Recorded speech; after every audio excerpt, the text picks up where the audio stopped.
Anong masarap lutuin kapag ganitong walang tigil ang ulan? Magandang araw mga kababayan. Ngayong araw, magluluto tayo ng pork binagoongan. This is really good when the season is a little bit on the gloomy side. At imbes na mainit malamig ng konti. Here are the ingredients. Garlic, onion, 2 kinds of chilies. Ang ating sibuyas, we need at least 1 medium size red onion. This is 3 cloves of garlic. And then 2 medium-sized tomatoes. Our belly pork here. Our seasonings, ground black pepper, soy sauce, bagoong, and brown sugar, and talong. Those are our ingredients. Let's start cooking. So, ipiprito muna natin ang ating talong. Lagay lang natin kapag mainit na mantika. Hayaan lang natin maprito. Cover lang muna natin. Simulan natin lutuin ang ating binagoongan. Just add a little bit of oil. Tapos, gisahin na natin ang ating bawang.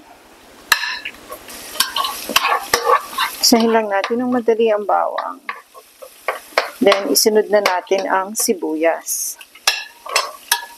Ang sibuyas, matagal ng konting mag-isa kasi we have to wait until it sweats. Takluban muna natin.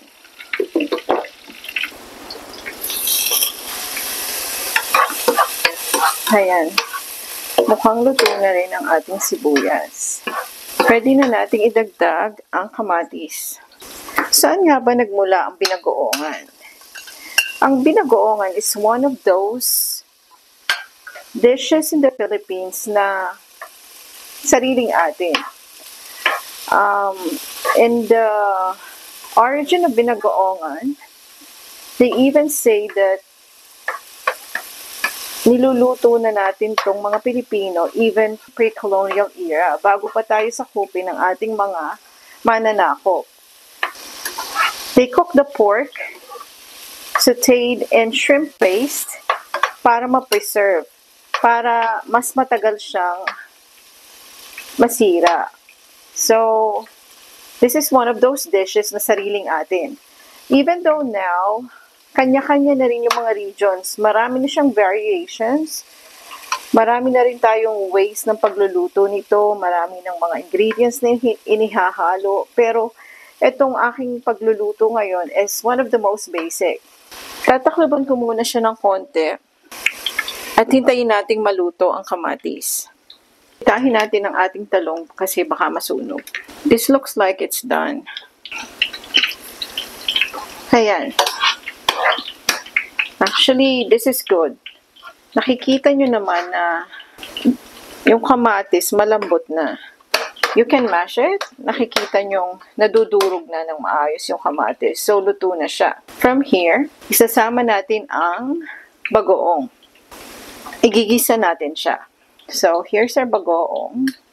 Sama lang natin. And then we saute them together. This is one of the tips that I got from my sister. Magaling kasi magluto ang kapatid ko ng binagoongan. So, sabi niya, mas masarap daw kung iginigisa ang bagoong kasama ng bawang, sibuyas at kamatis. So, there you go. Gisa natin. You don't have to saute it for a long time dahil madadry siya masyado. Kapag mix na siya ng maayos, sama na natin ang baboy. Belly pork to. Hiniwa ko lang siya ng rectangular. There you go. Igisa rin natin until it's a little bit brown. At this point, pwede na nating ilagay ating paminta.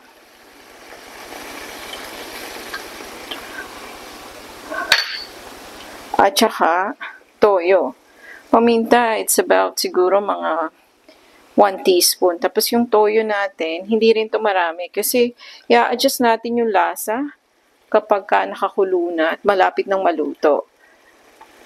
Ano lang to, at least 1 tablespoon kasi maalat na rin yung bagoong, yung alamang. So you have to be careful not to oversalt your binagoongan. Pagkatapos nyan, haluin lang natin ng maayos. And then, pwede na nating dagdagan ng konting tubig. Huwag niyong papakaramihan kasi nagtutubig na rin yung baboy. So, we just need to put a little bit more. So, hahayaan natin lumambot after. Lagyan natin ng yan, half a cup na tubig.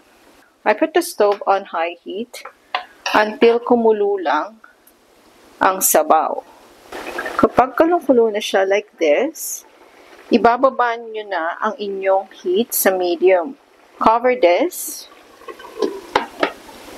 And then, let it boil until the meat is tender. Pero halfway through, we need to check it again para i-adjust natin yung seasoning. Okay. Ito na yung itsura niya actually this is after 45 minutes. Kasi tiningnan ko siya ng 30 minutes, matigas pa rin. So, I needed to let it boil longer. At this point, pwede na nating tikman. And then we can adjust the seasonings.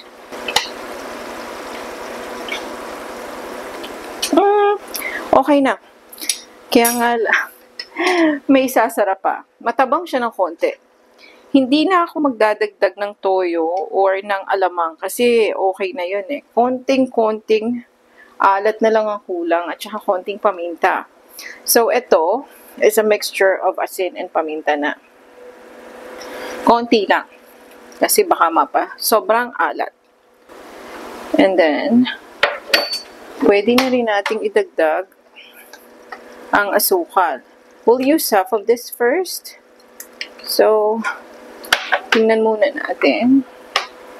Another thing na isasama ko na rin, isang ating mga sili. Na-blanch ko na tong sili para hindi na siya kailangang lutuin. Sasama na lang yung lasa. And then, etong dalawang siling labuyo.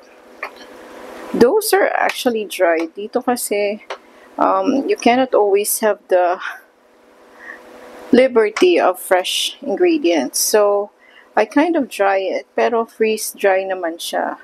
As soon as you cook it again, it will come back to life. We'll just leave it to boil for say another 5 minutes. Takloban lang ulit natin siya.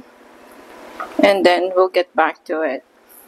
One thing that I will add just to break the sweetness and the saltiness is a bit of vinegar. Konti lang. 1 tablespoon. Just leave it to boil again for another minute and then we're almost ready. Lastly, we'll add some of our talong para ma-absorb yung taste ng ating binagoongan ng bagoong. And then just stir it and then you're ready. Our binagoongan is now ready. Kain tayo. Thank you for watching.